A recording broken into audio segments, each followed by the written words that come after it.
Alright, so we have William Knight versus Fabio Chiron. So Fabio has a 3-inch height advantage, a 3-inch reach advantage.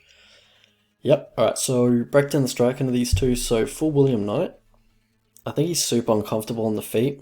I think the best evidence, if you ever watched the Tafon and Chukwi fight versus William Knight, he just seemed really uncomfortable on the feet to me.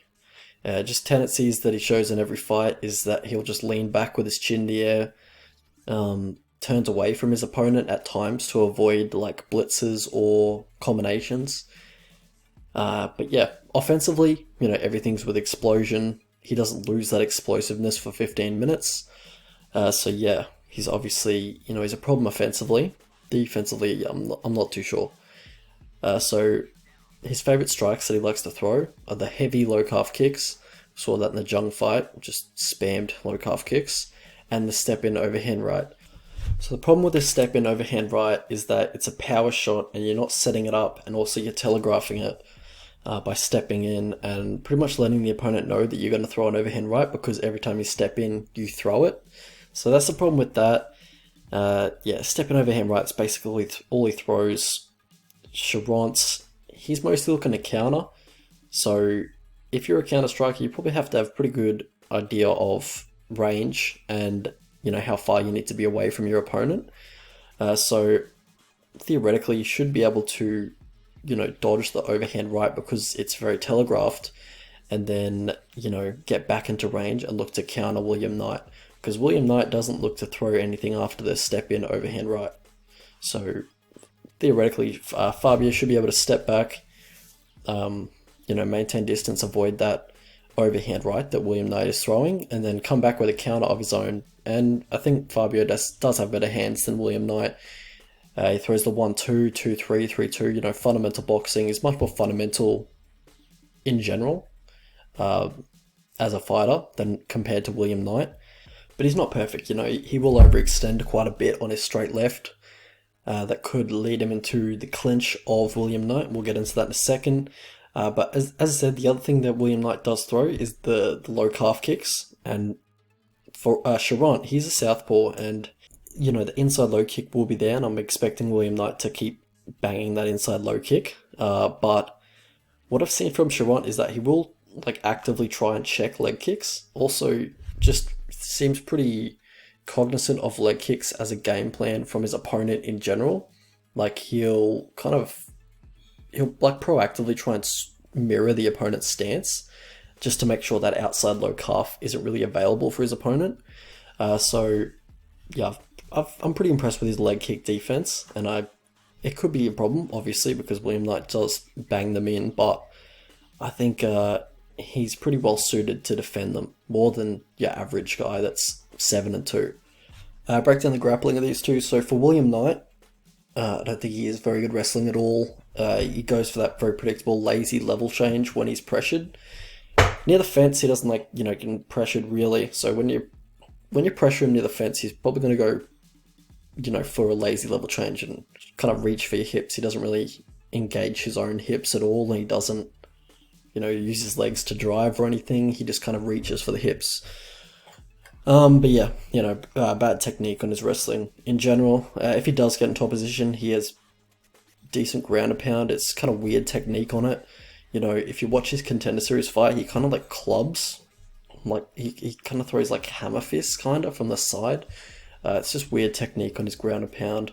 He doesn't really look for ground and pound if he's in full guard or half guard. He waits till he's in dominant position, and then he looks for ground and pound. But yeah, on top he looks for big man subs like anacondas, arm triangles, stuff like that, kimuras. And I could absolutely see William Knight getting on top because Fabio Chiron, he does jump guillotine for some reason. Goes for that guillotine trap when opponents shoot on him, but yeah, it's not the most advisable technique. Also, yeah, he will go for submissions to defend takedowns, so probably his takedown defense over his career would be a pretty horrid percentage, but he does threaten with submissions, so sometimes that will pull. Sometimes you'll be able to pull those off. Sometimes you'll just get taken down, left in an inferior position, and most of the time, the latter is the case. So, it isn't really advisable. More advisable just to, stuff the head and all that kind of stuff, just general takedown defense. But it is what it is. It's what he does. He will go for takedowns as well. He goes for the double leg on the fence mostly. William Knight, he'll look to throw some Travis Browne elbows if, Fabio is stalling on that double leg. William Knight does have some heavy Travis Browne elbows, but generally he's trying to use brute force, and he's trying to use just his strength to push and throw opponents in scrambles and when he's on bottom position. There's not too much technique going on with William Knight, and he just has nothing off his back. Like, he just has absolutely nothing. Just explodes, like, just nothing. He'll lock his guard for some reason at times. He tries to use this like underhook or overhook to like, yeah, I think it's an overhook. Tries to use this overhook to like pull himself up, but it just gives his back every single time. And I think he did that a few times in the Contender Series fight, but he was able to just kind of muscle out of it, which is not something you're going to be able to do in the UFC against very many opponents. So how these guys win fights, so both have power. For William Knight, it's the athleticism and very physically strong. And how these guys lose fights, so for William Knight, his game lacks structure, it lacks technique as well. He seems very uncomfortable on the feet. I don't think he likes being hit very much. His grappling tendencies, we mentioned those before. And for Fabio, it's subpar takedown defense. He's kind of dangerous with threatening with submissions, but it's probably better just to defend the takedowns, Path to victory for these two. For William Knight, look to move forward. It's not something he typically does. Likes to take the back foot. As I said before, a bit uncomfortable on the feet, so it's just natural for him to take the back foot. But if you could move forward in this one, I think it would be good. Get Fabio on the back foot, go for takedowns of your own. Leg kicks, obviously. Lead leg outside low calf kick or the inside low calf kick. Since he's a southpaw, the general just outside low calf kick with the power leg won't be there unless you switch southpaw, which I'm not expecting you to do. For Fabio Cherant, on the feet, take the front foot, keep everything straight. He's going to be throwing everything looping, so just throw it straight. You'll beat him to the punch every time. Also check leg kicks, even if it's going to the inside calf. For Fabio, mix in takedowns, body lock, outside leg trip. The takedown that, basically just the takedown that Jung hit on him like 100 times in their fight. Look to take the back if he hangs on to that overhook that we mentioned before. Look to threaten the guillotine or the anaconda if he tries to take you down, and if he's not defending it correctly, then commit to it, but primarily use it just to stay standing.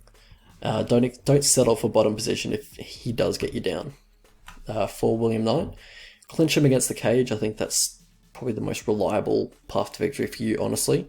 Look to go for takedowns. If you do go for the double leg, look to sweep the legs to the side if he's going for that guillotine, but I can already see that he's not going to do that probably. Alright, so how I see this fight going. Yeah, total meme fight. If Fabio does any tape at all, he'll find that tripping Knight in the clinch is a very viable path to victory here and a very easy path to victory here if you just watch Knight's last fight. Fabio, he has 5 subs on his record, but he never shoots takedowns. He kind of just is reactive with his submissions and his grappling. I think he should go for takedowns in this one. I think he'd be able to take William Knight down. I think he'd be able to submit him on top. Because William Knight, he's only pretty much comfortable in the clinch. I think on his first fight, I remember the commentary saying that he doesn't like the holding and the clinching in MMA, but he's literally always the one to initiate the clinching. I think he loves the clinch. That's all he does in his fights, so I don't know what he meant when he said that, but yeah, it was totally the opposite, which is true. So actions do speak louder than words, absolutely. So I've seen Cherant get controlled in the clinch or just on the fence a bunch in the regional scene, so it is a path to victory here for William Knight, I guess, if he wants to go for that. But William Knight, if he wants to initiate the grappling with Fabio, I'm thinking of Fabio Foreign, the Kanye album. But yeah, so he does need to watch out for Fabio's guillotine and anaconda system that he has going, because, he's quite dangerous if you do want to try and grapple him. I think Fabio is the better striker as well. He's the cleaner striker, he's the better striker. I think he has more power too, more natural power. You know, Knight shots might be a little bit more eye-catching because it makes a loud noise just with the way he throws it. He kind of clubs them in. But, you know, Fabio, he throws straight down the pipe, and he's going to be beating William Knight to the punch quite a bit. He's going to be countering him quite a lot. Also, Fabio's a southpaw, so there goes basically 95% of William Knight's offense, which is the low calf kick. I guess he could throw the inside low calf kick, but it's just not as effective, and he has to cover a lot more distance to even get in range to land that type of kick with any effectiveness. So at the end of the day as well, like Fabio's he's just more comfortable in the stand-up. He's less tense. He's, you know, just a bit more loose on the feet. And in general, in a fight. And if you watch my last video on William Knight versus Da Un Jung, you'll see that I straight up called him out as a total fraud. And, you know, that Jung fight pretty much exposed him, like, pretty obviously. He's very bad. He's just a very bad fighter. Doesn't have any technique, just relies on athleticism and strength. And it's only going to get you so far, not in the UFC. But all this being said, you know, Fabio's not a superstar himself, so it's probably smart to stay away from this shit show. But, you know, if you're a conservative bettor, I'd probably stay away at you know, if you don't like losing money, don't bet on this fight. But if you're a degenerate, then, well, which I definitely am, so I'm probably going to be playing it. But don't be shocked at a meme outcome. If, you know, your bet does lose and it's just total meminess, don't be shocked. You signed up for this. So let's have a look at the betting lines.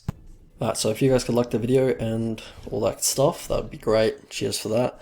So the prediction is Fabio Cherant by submission. I think he should be quite a big favourite. Yeah, I think you guys are underestimating the lengths I'll go to fade William Knight. I'm definitely going to be betting Fabio. I'd bet him at like evens, honestly. Yeah, I'm looking at Fabio inside the distance. If I can get anything better than $4 or plus 300, which it looks like I'm going to, then I'll bet that. Fabio submission, $10 or plus 900.